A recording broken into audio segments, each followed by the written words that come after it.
মেহমানরা আমলনামাগুলো দেখার পরে আল্লাহ পাক রব্বুল আলামিনকে ডাক দিয়ে বলবে ওয়ায়াকুলুনা ইয়া ওয়াইলাতা মা লিহাযাল কিতাবি লা ইউগাদিরু সগীরাতান ওয়ালা কাবীরাতান ইল্লা আহসাহা।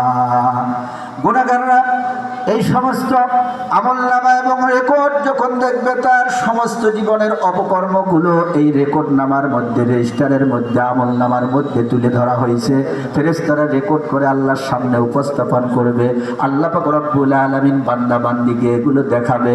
বান্দা বান্দি চিৎকার করে বলবে মালি হাযাল কিতাব, এটা কেমন আমলনামা, কেমন রেজিস্টার, কেমন রেকর্ডিং এটা। লা ইউগাদিরু সগীরাতান ওয়ালা কাবীরাতান ইল্লা আহসাহা।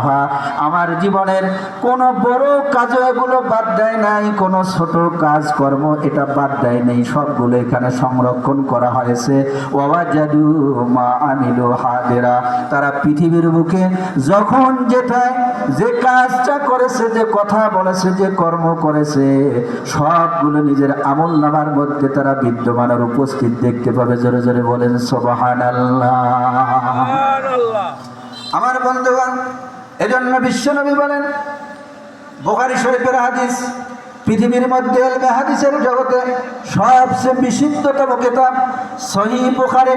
প্রণেতা ইমাম বুখারী রহমতুল্লাহি আলাইহি বলেন, তেনার কিতাবের মধ্যে বিশুদ্ধ হাদিসের কিতাব